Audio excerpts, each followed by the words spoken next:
I wanted to start by just asking you, hey, how have you been? It's not rhetorical. How have you been? I don't clap. You wouldn't clap if someone walked up and said, hey, how have you been, right? That's silly. So one at a time, we're going to start over here. No, not really. I find myself saying something really bad pretty often when people ask me, hey, how have you been? And I use this wording on purpose. It's like someone who actually cares, who has met you before, who sees you, asks you, how have you been? The thing that I often say, and I really kick myself when I hear myself say it, is busy. Busy. That's like the worst thing you could possibly say other than sick or dying. So you probably have been busy. Now maybe you haven't, I don't know. What I hear is that people in Europe are lazy. I haven't noticed it yet in my job, but according to, that was a joke, don't look at me like that. According to the American Bureau of Labor Statistics, which doesn't actually exist right now officially because the government is shut down, we spend roughly 50% of our lives working. We spend most of our time when we're awake working. So that's pretty amazing. You probably have been busy. I know I have. And because of this, many years ago, actually, I guess almost 10 years ago, I wrote the first edition of this book called The Passionate Programmer. And the subtitle is, it used to be called My Job Went to India and All I Got Was This Lousy Book. And that title sucked, so we changed it for the second edition. But it was about creating a remarkable career in software development. That was my goal anyway, because I knew I was spending all of my time working. I had gone to India, and this is why it was called My Job Went to India. I'd gone to India and I'd set up a software development center there for GE, starting from scratch. Actually, it was a whole new business. We grew it to about 350 people before I left. And I became somehow everyone's de facto career mentor. I don't know why. Then when I went back to the US, I decided I would write a book that basically just repeated all the stuff that I told people all the time. So if we spend all of our time working, then to create a remarkable career in software development is to create a remarkable life, right? Now, a friend of mine, Tim Ferriss, wrote this book a few years back. Has anyone read this book? Not very many. Yeah, engineers are really skeptical about this stuff. In fact, actually everyone should be skeptical about this. The 4-hour work week, there's a lot of stuff in there you might think is bullshit if you read it, although there's a lot of stuff in there you should just weed through and find the good parts. One phrase that he uses a lot to describe an anti-pattern in the world is the idea of deferred life plan. And he says that all of us are basically working toward an eventual life. So we're working and working and working, and we're saying, well, we're doing this so that we can save up money and we can build a nest egg, and someday we can retire. But if you think about it, you shouldn't have to wait. You shouldn't have to wait until some end that may never come to have a life, right? So we all actually want one thing. And this is what I've really spent the last 10 years on and off trying to refine this stuff, this passionate programmer topic that I started then back in the Software Development Center in India. And it's not because I really care about other people, it's because I really care about myself. And I'm trying to refine what I want for myself. I'm really not an altruist, but I figure I might as well also write a book and make some money. What we really want is happiness, all of us. You can definitely boil it down to that, right? And happiness, I would say, and in some context, to really simplify it into a formula, consists of the basic needs and then probably some sort of love and good work. So back to that topic in a minute. It looks like you're a pretty old crowd, sorry, but earlier someone said older is better. So you probably mostly remember when Facebook started to get popular outside the universities and we started hearing about it. And then you may have signed up for an account if you're not too old. And if you're too old, then you say, I don't want that. Then they started doing these viral games and stupid polls, and you get spammed, on the early days. And I remember one time I got spammed with one of these Kind of like, I don't know if you do this in Europe, but in the United States, I'm guessing some of you are from the United States, we have yearbooks for our schools, and we take these stupid polls, and they end up in a section at the end where like, most likely to become president of the United States is a category, and there's a picture of the guy, dressed as the president. So one of these things came through, and it said, you have been named like the top of all of your friends in 2 categories. The first category was most organized. And I thought, well, that's kind of nice, but that's really weird. I'm totally not organized. It doesn't make any sense. Like I'm a procrastinator, I'm lazy, I'm a mess. I wrote a post 10 years ago that I just found the other day that was trying to rationalize why I don't actually do one thing at a time. But then I read the next one, and the next one said, least likely to be considered the smartest of your friends. So I'm sticking with most organized. But I started digging into this most organized thing, and there's probably something to it. So this is the part where it's going to sound like I'm bragging. I promise I'm not. But I want to give you some background on me because I assume you don't know who I am, or maybe one or two of you do. People ask me about this a lot. If I meet someone on a plane and we start talking, it has to be a really long trip, things start coming out naturally, things that I'm interested in, and I start talking about what I've done with my life, and it starts to sound like I'm just lying. Like if I met someone who said the things that I say, it sounds like I'm lying. And you've met those people before. Like I used to play guitar in a punk band, and I was replaced by the guy who is now the second guitarist from Green Day. So it's not that big a deal because you don't know his name, but he's the other guitar player in Green Day. And I also was a professional saxophonist. I played jazz saxophone, and that was my career. That I got interested in programming on the side, and all my friends acted like I was wasting my time. I should be practicing. Instead, I was learning programming so I could make games, which I never did. I also wrote classical music. So even in the music world, I was a mess. I was all over the place. I wrote orchestra music, chamber music. And we heard some relaxing jazz earlier. I did the opposite, the not nice jazz. That's the kind of jazz I did. So I liked the description of the talk that said it was going to upset you. That was my goal with music, actually, which is probably why I didn't make a career out of it. Then I started RubyConf and RailsConf, which are the official conferences for those technologies. I was really early in those communities.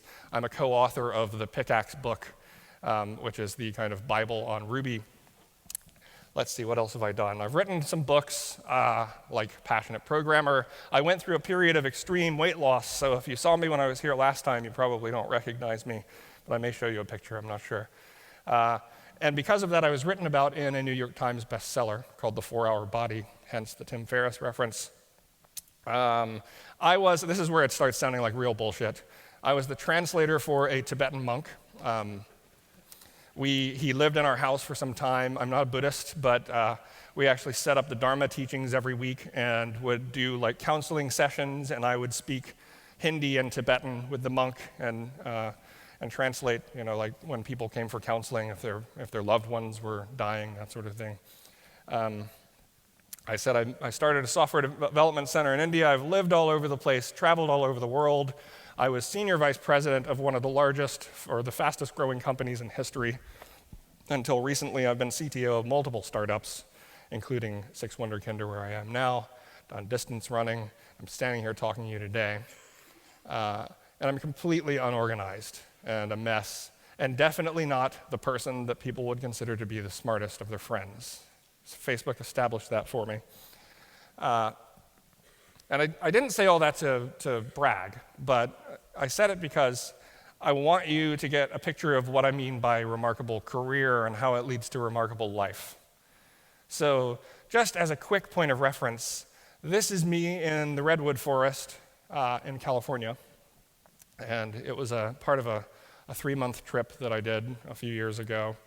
And I'm currently on a phone call in a meeting, because this is where my work was happening. I've worked from trains in Japan and the beach quite frequently in Hawaii, because I've made this ability to be flexible for myself. I've chased the one thing that I think we all want, and I got myself out of this, which was my work environment when I started, and I don't know if it looks familiar to any of you now, but I hope not. This is a cathode ray tube monitor. I'm not sure if you remember these. So here are my many qualifications. I have 0 college degrees. I am lazy. I'm not very smart. That is definitely true. I procrastinate. People think that I'm extroverted, but I'm actually completely terrified right now, and I hate speaking to crowds, and I hate meeting people individually. Sorry. When Creston said, "Come to the front," I was thinking, no, stay away. So I'm really unqualified to do this. I was a jazz saxophone performance and classical music double major in college. There is no reason to graduate with that. It's not going to do anything for you, so I didn't.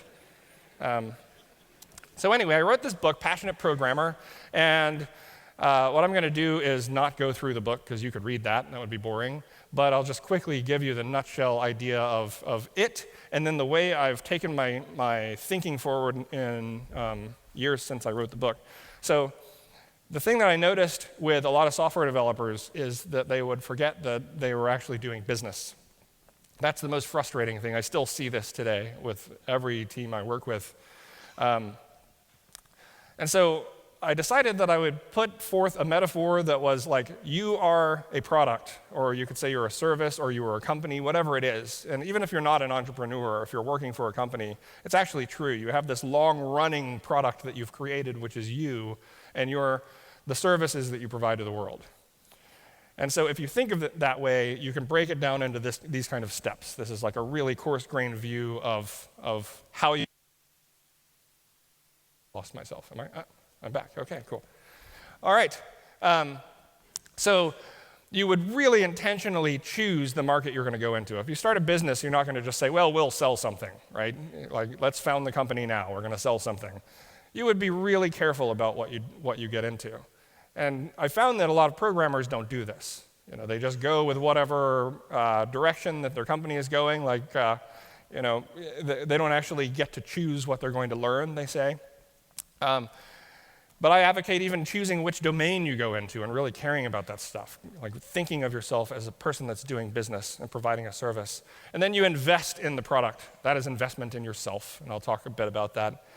I talk a lot in the book about execution, because you must, like if you're running a business or you're running your own career, execution is a big deal. You have to be the one that delivers.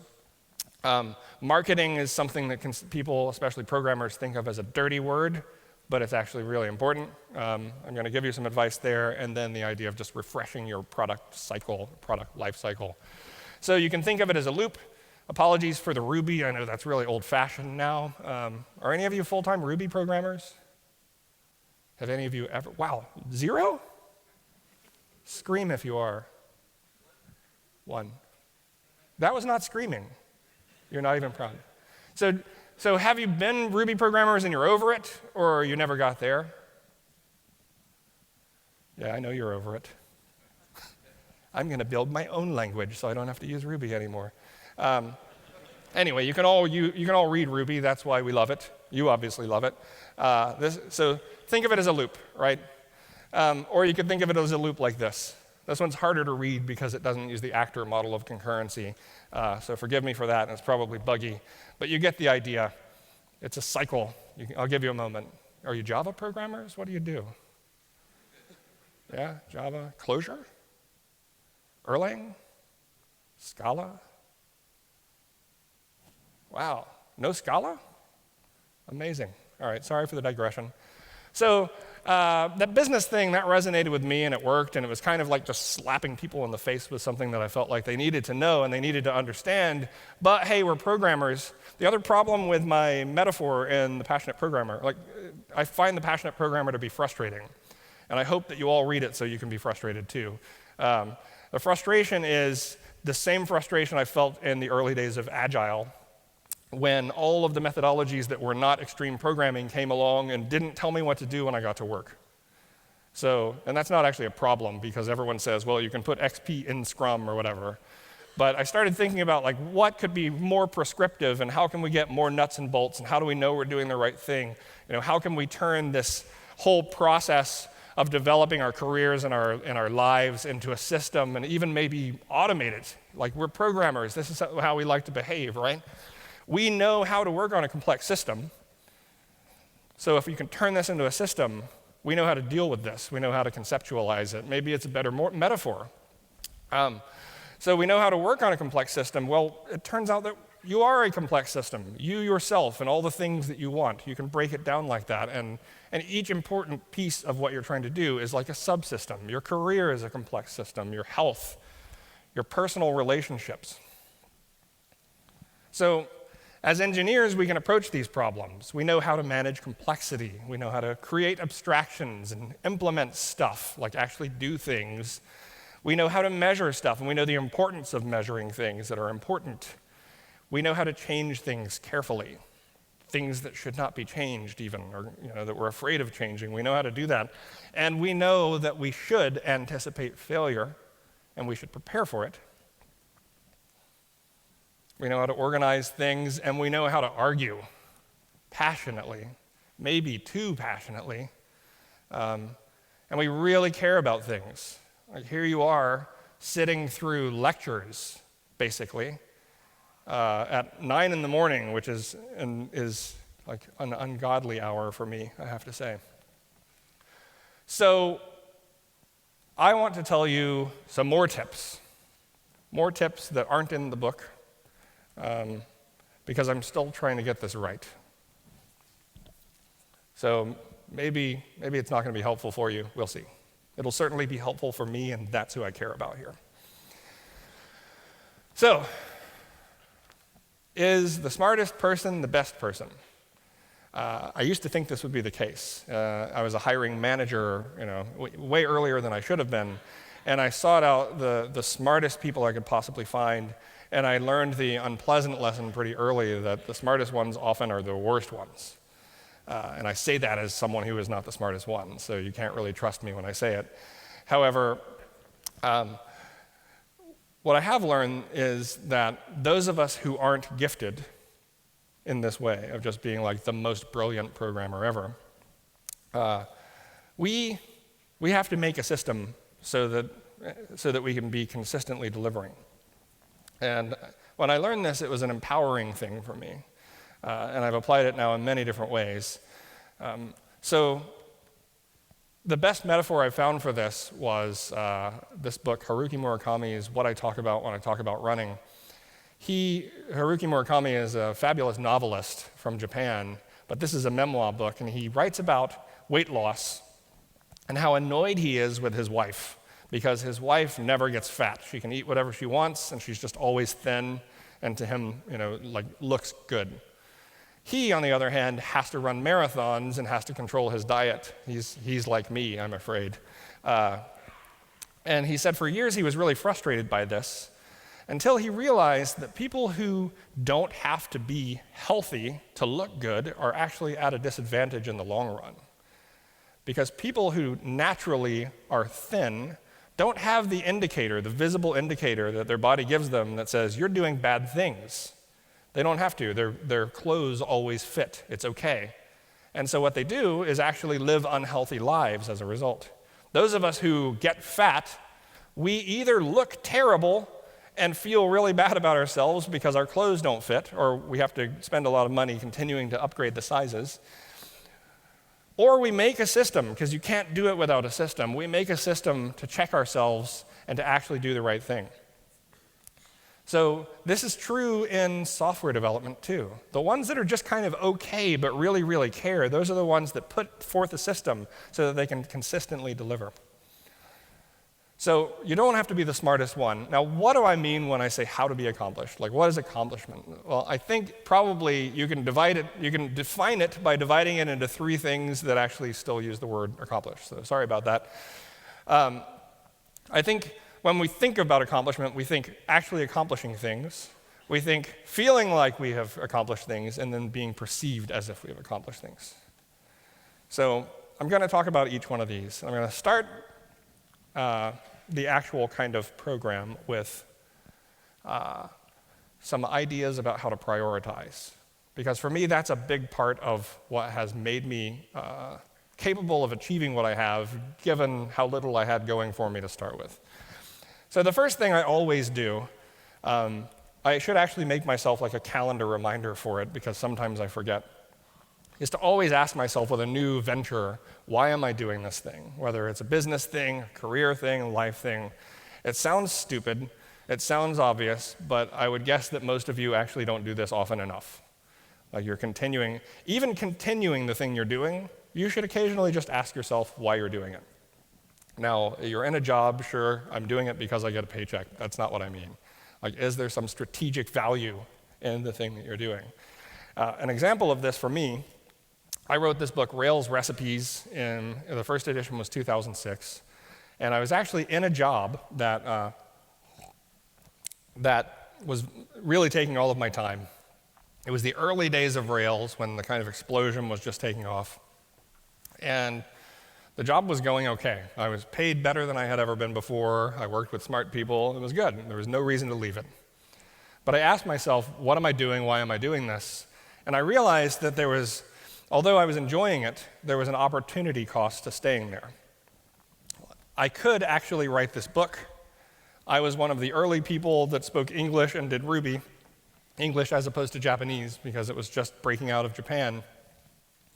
And when I first saw Rails, I just knew how it worked because I knew Ruby well enough. So I basically was an instant Rails expert compared to everyone else in the general world. So I left my job with no plan other than I'm going to start training and doing consulting and just see what happens, because I knew there was a huge opportunity there. Now, the downside, the opposite of that, is right now I have signed up to write a book about the play framework in Scala. Anyone using the play framework? I don't know what you people do. Who's a programmer? COBOL, yeah? There is a COBOL programmer, cool. Full-time COBOL? Yeah, wow, cool. I would like to talk to you. So I'm writing a book about the play framework. I wanted to learn Scala more deeply. I like play. I wanted to write it with the author. I knew when I signed up, this is stupid. Like, I'll get paid to write it. I'll get some money. People will buy it. I will achieve those goals. Writing a book is a really painful process. It's probably a bad idea for me to be writing this book. Don't tell Nilanjan I said that, but I think it's a mistake. Opportunity cost. I could be doing something that advances me in the direction that I want to be going. So another question that I ask myself on occasion, what would I rather be doing? So I did that. I did that many steps throughout my career. I started in a cubicle at FedEx in Memphis, Tennessee, and I started asking myself that question. It led me to the realization of the career path I wanted. I don't think making long-term, long plans for career is actually a valuable or constructive thing to do. So this is my way of doing it one step at a time. If I'm really, really lucky, like now, I live in Berlin, I work at 6 Wunderkinder on a small product with a wonderful team. When I ask myself this question, I have no other answer. This is it. So I need to keep asking it, but for now, I've arrived at a local maximum. When I was in India, I remember one day, like I told you, I was kind of the career counselor for everyone in the team for some reason. One guy wanted to take some of my time just for some advice. He just wanted to know one thing. He said it would be really short. And we were actually in a hurry, so we got in a rickshaw together, and we rode in the rickshaw for 5 minutes, and we had this meeting. And in the meeting, he said, "How do you have time to do all this stuff you do? That's all I want to know." And I said, "Well, we're in a 5-minute rickshaw ride having a meeting that you wanted to do in an hour. This is how I have time to do it. I fit it in at every moment that I can." So I would learn a new technology in the 10 minutes after I got dressed and ready for work and while I waited for the car to take me, because I didn't drive in India. It's really scary to drive in India, by the way. So it's really about not really being organized, but just taking opportunities. When I was in school, I had a roommate that I was also playing music with. He was a pianist, and he was always better than I could ever imagine being. And I remember learning his secret. In college, you're in a class, and then you have a small break to get to the next class. He, every morning, when we moved in together, I would see him every morning. His name was Chris. he would write out all these tiny little things in a notebook. And I asked him, what are you writing in this notebook? And he said, this is my practice schedule for between classes. So he's in music theory and he's moving over to music history. It takes only 2 minutes to walk. There's a piano in between. He would stop and literally do like an important piece of his practice routine for the piano in the time in between the classes. That's an interesting take on organization. One of my favorite tools these days for prioritization is this one. This is Derek Sivers, who founded CD Baby, and really is just a fascinating person whose work you should read. His rule that I have now adopted is when you are asked to do something, for example, when I was asked to come speak at GOTO, for him it's either hell yes or no. So if you think back on all the decisions you've made career-wise in the recent past, it might be interesting how few of them you would do if you held yourself up to this rule. And I almost didn't write this book with Nilanjan because I wasn't sure about hell yes. So this is a really nice coarse-grained way of thinking about things. The opposite is, I wouldn't even say you should read this book, by the way, but I read this a while back, I Will Teach You to Be Rich. He says in this book, he's talking about managing your money, and really it's supposed to be about becoming rich. He says, frugality sucks, and I really like this. The idea is, if you have a normal income, and someday you want to literally be wealthy, you should not worry about whether you're buying a €5 coffee or a €3 coffee. Like if you're trying to save money on the size of the drink you buy at Starbucks, that's the wrong mentality. And that is something that a lot of the people that I know have been very successful in the software industry apply everywhere. So, in fact, I have this conversation with my wife often just about our own finances. Like if we're kind of worried about finances, she'll say, well, we can't go out to dinner. And I'll say, this is not a going out to dinner kind of failure we're about to have. This is a lose the house kind of failure. So let's go out to dinner and have a nice life. So the ability to actually zoom out and not think so much about minutia is really important. Michael Fogus, who hopefully some of you know of, great author and software developer in our community, he tweeted this a while back. Syntax, naming, versioning, and white space are fertile ground for bike shedding, the manure for delay and strife. And I thought this was a wonderful thing that you can apply not just to the daily work of a software developer, but to really the granularity through which you view your own career. When I was in Memphis, as I said, I was a musician. Musicians often don't make enough money to actually pay the rent and buy things like food. So I took a job driving a forklift, and I loved this job, except that I had to be there at 5 in the morning. That was not nice. But I was really good at it, too. I was an amazing forklift driver, probably the best one on the dock. I guess I was 19 years old, and I would run back and forth on the dock and then jump on the forklift, and boom, I was just great. People would call me to move stuff in and out of their trucks. And I thought, this is really comfortable. I'm awesome at this. It pays much better than being a musician. And I started to worry that, well, two things. One, I had this fear of people. And so as a forklift operator, I could just drive around on my forklift and not worry about it. The other thing is I had a real comfort with being a forklift driver. So somehow I had the wisdom as a 19-year-old idiot to decide that I was going to change from being a forklift driver to being a waiter at TGI Fridays. Do you know TGI Fridays? They have it everywhere in the world, right? It's bad everywhere. It's the one, if you've seen Office Space, it's the one they're making fun of in Office Space with the bling and it's really bad. So if you're an introvert, it is like being in hell to be a waiter at TGI Fridays. I made this decision not because I wanted to be a waiter. I didn't. I was terrified. I thought it would be horrible. I thought I'd be really bad at it. I did it to force myself to do something that I was terrified by. And believe it or not, I would say that this decision to become a waiter is what enables me now to be a public speaker or a manager of hundreds of people at a time, to talk to CEOs of companies and investors and all these things.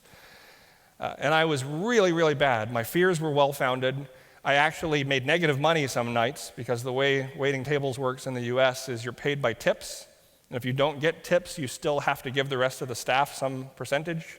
And I literally made negative money because I was so bad at being a waiter. And yeah, it was not good. But it got me through this fear, and it changed my life. I still miss the forklift. Now, as a person who is not incredibly skilled, and certainly doesn't have a great aptitude for being skilled, I turned to World of Warcraft. But not really. I have been the one thing about me that is nerdy. I like to say that I'm not a nerd, but the one thing about me that is nerdy is I have been into role-playing games since I was a kid. And so when I moved from music into software development, I just viewed the whole thing as a role-playing game. So I thought, okay, I have no skills. I'm going to build a skill tree. So this is how it works. Like here you see there are 3 columns. And this is kind of how all role-playing games work. You get to decide in various categories how you're going to apply the points that you get as you level up. So I thought of myself when I got my first job on a help desk as being at level 0 or level 1, and then I wanted to get out of the help desk out doing like service calls in the field, and then I wanted to get from that to the guy who sits in the back and only answers questions when it's really hard, and then the guy that actually designs the networks and does network programming. So every step of the way I have considered to be like a level up in a role-playing game.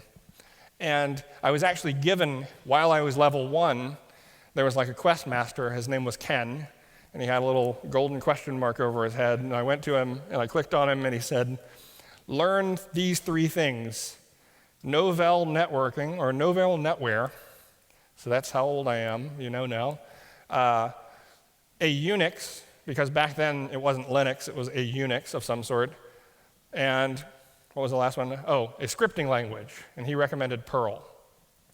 And it's funny, it was really like the 3 categories of the skill tree.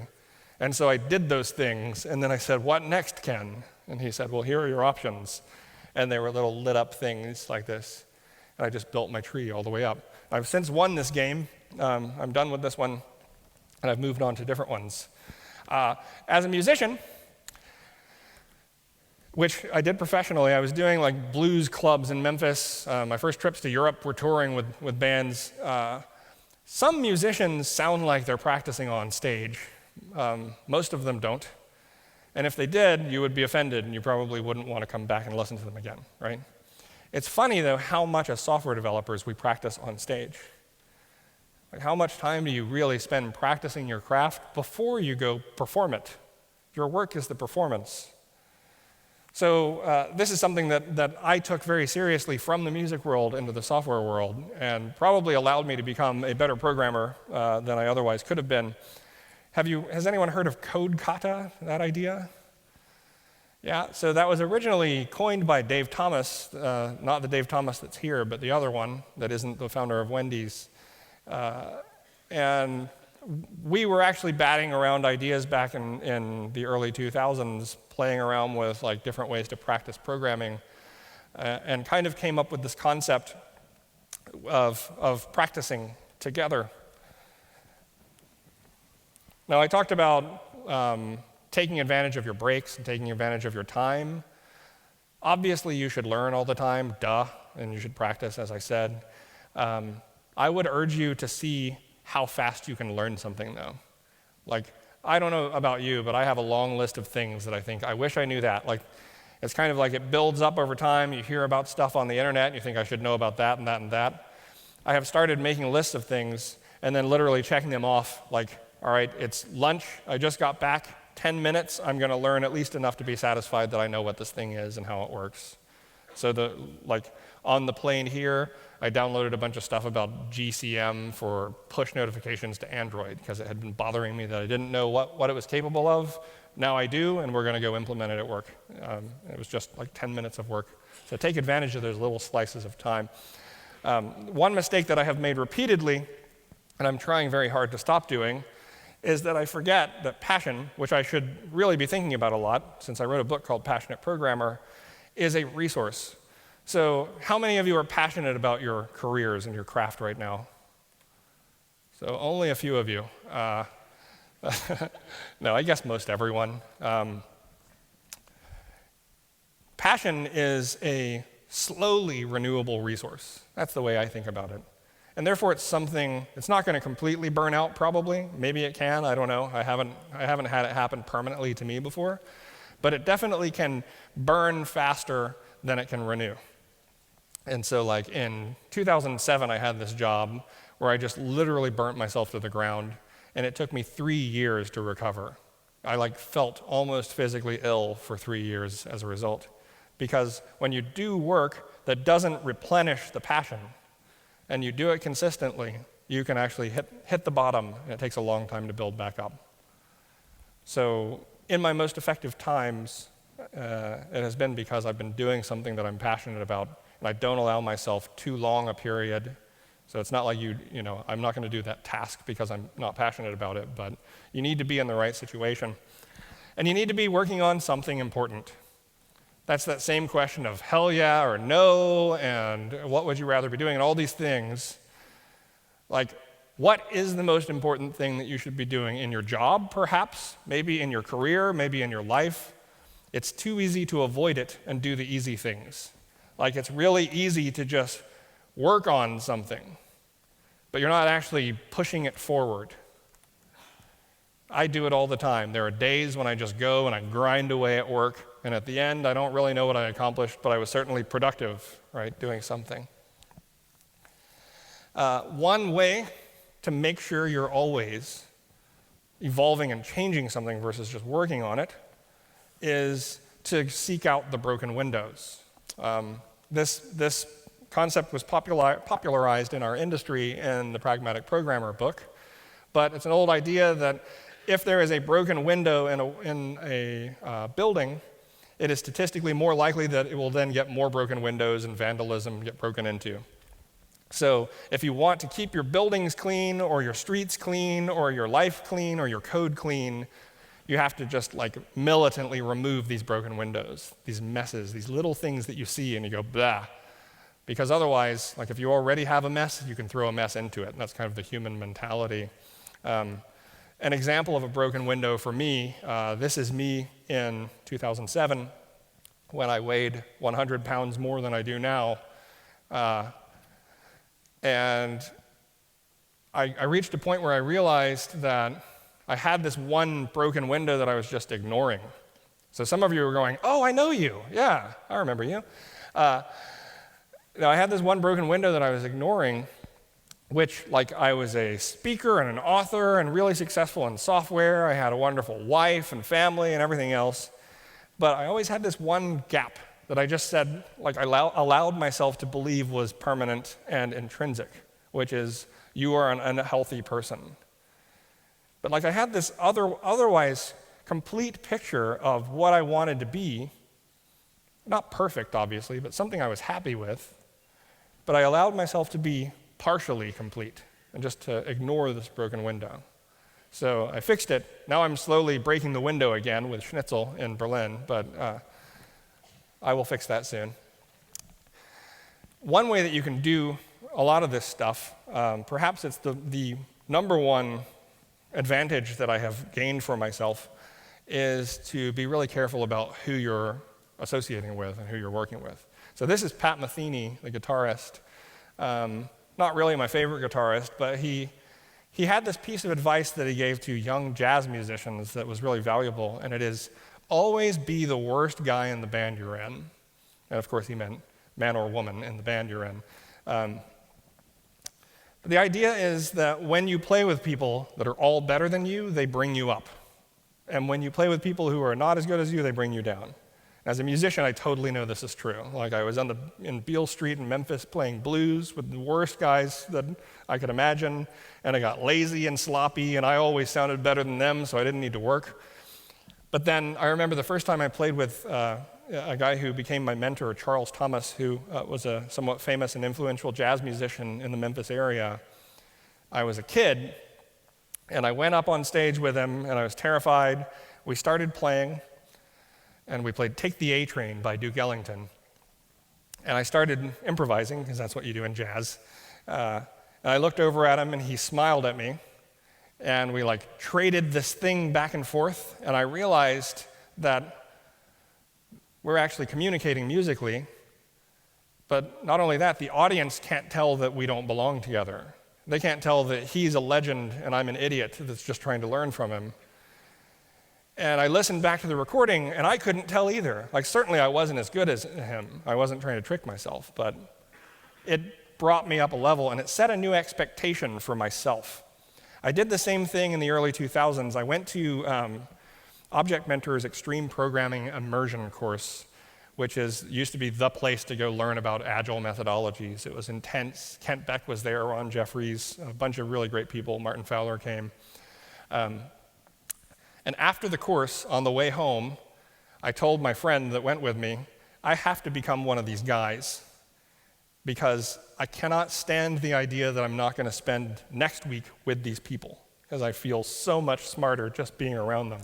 I feel stupid too, they're so much smarter than I am, but anyway, there's also a ton of research, whether it be for weight loss or smoking or healthy lifestyle or whatever it is, that if you surround yourself with people who do the right thing, you're statistically going to do the right thing yourself.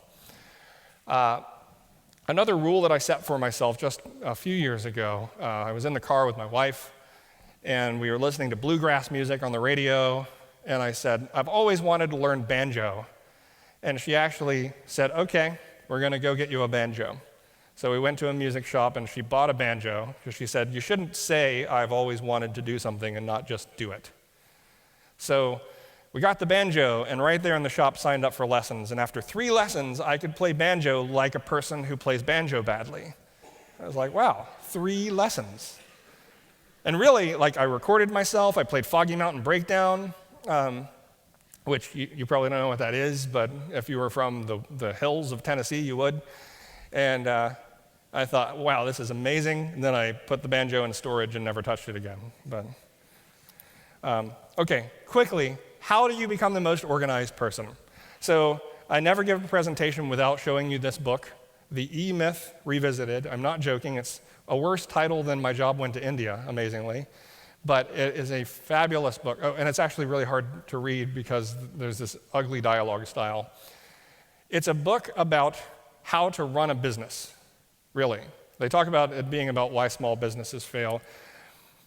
But the really great advice that he gives in the book is he says that you need to create an org chart for the business, even if you're 2 people or 1 person.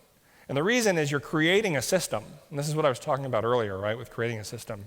So I had this experience where my company, it actually says on my badge that I work for InfoEther, which is funny. We were purchased by Living Social, and InfoEther no longer exists. And when we did this, I thought I was going to be a programmer, but I ended up being a VP of engineering and ultimately SVP of technology. So it started with a team that looked like this, 20 people, blob. That didn't really scale very well. It was really confusing because there was too much coupling, not enough cohesion, right? So we broke it up, kind of looked like this. These are just boxes, obviously. But you can kind of see the team would evolve, and over time we grew from, it started as 10 to hundreds of people. And the structure got more complicated, but it formed little boxes. And we created, it was really just like a really complex legacy system that I took over that we then bolted a bunch of stuff on. But that legacy system was a team, not the software. The software was pretty complex too, actually, but you grow it like this. And you can think about this, like if you start with just a few people and you grow to hundreds, you would have to, at first, everyone just knows everything. And after a while, you have to break it into streams of work and knowledge and clear boundaries, otherwise you just can't be productive. So I learned that lesson very clearly with growing this large team. But even if you're a 1-person company, it helps a lot. That was the thing that I took away from the E-Myth book, which makes me keep coming back to it. Because I'm able to then subdivide all the stuff that I should be doing into almost role-playing, which works for me very well. But like, there's a part of my brain that doesn't want to look at marketing, for example. If I have in my org chart, there is a guy who's supposed to do marketing in the company that runs my career, then I know that if he's not doing anything, he gets fired. Like, there's a problem there, right? And I can then put together what all the responsibilities are. And as I designed this system of people, since I thought of it as a system, I could apply rules and techniques that I've already learned from the software world, because I'm an engineer, and that's how I think. So like, Kent Beck's golden rule that everyone should know about method decomposition, like layers of abstraction and single responsibility principle. You can apply these things to organizing a team or organizing yourself. So it's like, if you think about it, a diagram like this, we all use UML on a daily basis, I'm sure, right? I don't know what you people do. Is a lot like this.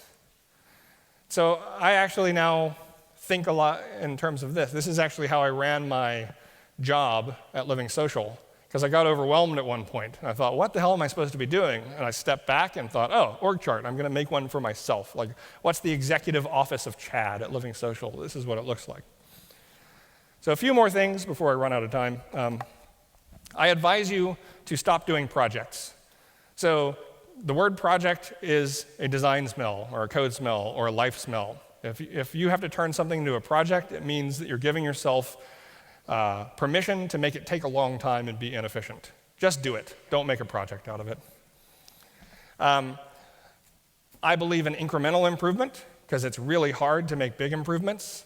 And I wrote about this in my book, but this tweet from my friend, was today better than yesterday? Ask yourself that every day. If the answer is no, make today better than yesterday.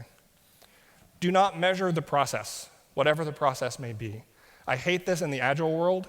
It's a real anti-pattern that people start talking about velocity. I don't care what your velocity is. It gives you this ability to feel comfortable without actually accomplishing anything. In software development, you can create a finely tuned machine of a team that cranks out zero value really efficiently and really productively. In this book, Vagabonding, the author left me with this great impression. He talks about the consumer behavior, and I think processes apply very well to this. You think in terms of what can I apply and install that will solve this problem for me? And instead of just solving problems, you go and you start looking to install things. So I'm going to skip through some things here because I want to make sure that I talk about marketing. As I said, that programmers think of marketing as a dirty word. I think I dreamt this. Maybe it was actually a vision handed me from God. I'm not sure. Or maybe it was just a blog post I read in 2005. I can't find it, so I'm going to assume that it came from God. It was a blog post that God wrote to me called "Marketing is a Moral Imperative." If you can find this on the web, please send it to me. Otherwise, I'm going to continue to say that it was given to me by God. And here's the way you think about it. If you're afraid, if you're disgusted by the idea of marketing yourself, imagine you had a box that you could give someone. You could sell it to them for 10 euros. Every day it would give them 100 euros. And it was legal and not shady. So you've got this box and you can mass produce it. It's fine. You can sell as many as you want. So you could change people's lives by just selling them this box. It would make everything better, right? Then you don't tell them about it. You just wait for them to come buy it from you, but they don't even know it exists. So in that case, you are robbing all those around you from this thing that could create and give them value. Hopefully, you have built in yourself a product that you believe is valuable in this same way. You put 10 in, you give back 100. If you're not telling anyone about it, that you're robbing them of the benefit that you are busily, actively, lifelong trying to build in yourself. So final thing, the last part of the puzzle, the loop. In his book, Zen and the Art of Motorcycle Maintenance, Robert Pirsig tells this story called the South Indian Monkey Trap. And the idea is that in South India, I don't actually think this is true, I lived in South India, but let's pretend it is. Monkeys are a nuisance. They will steal your chips if you're trying to eat chips, and it's really terrifying when they do it. So to catch the monkeys, they drill these holes in the ground, like they're maybe this big around. They drill them in the ground, and then at the bottom they hollow it out somehow, and they dump rice down there. So the monkeys want the rice. They come along, they stick their arms down in the hole, they get as much rice as they can, and now they've got a big fist, they can't get the rice up. They want the rice. Now you come at them with a club. You don't really do that, they don't beat the monkeys, but if you were going to, they would not be able to get their hands out of the hole because they wouldn't let go of the rice. This is an idea called value rigidity in the book. And we all experience it, especially about things that we really, really care about. So here you are as like crusaders for software quality and for technological advancement and BDD and all these sorts of things. You believe very strongly in these things because you spend so much time arguing with the other people at work that don't get it, that eventually you will actually forget that maybe you're wrong, that maybe time goes by and your rigid values need to be changed. So,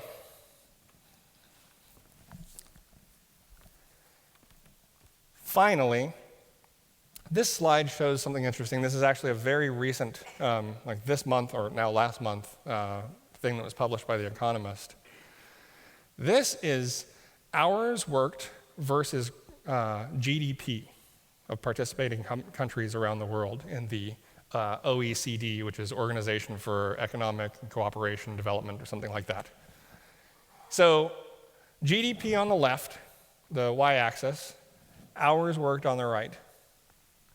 And you can see across the world, the more hours people work, the less productive they are. This really applies to us, right? Focus, work on what's important, don't just work.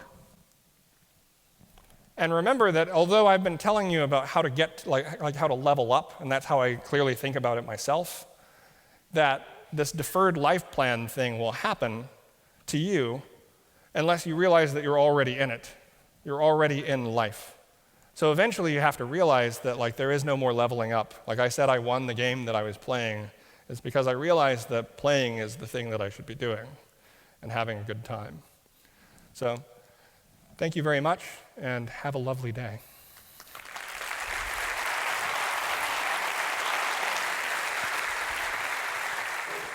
First question. So, are you happy? Am I happy? That's an interesting question. Yes, I am, although I'm not always happy. But I would like to know why someone asked that question, actually. It's kind of deep. But yes, I am happy. I think I'm happier every day. And sometimes I realize that I'm letting myself out of these patterns. Like, oftentimes people will ask me about, how do you do all this stuff in your book? It's not even possible. And the answer is I don't do it all in parallel. So every once in a while I'll focus too much on just execution and not enough on reflection. And that's the thing that as I age, I'm teaching myself to do. So the more I focus on the reflection piece and on this quote by Kurt Vonnegut that you should all read, the happier I tend to be. Okay, thank you. That solves one of the other questions too. So what about those of us who are quite gifted? Any advice? You're destined to fail.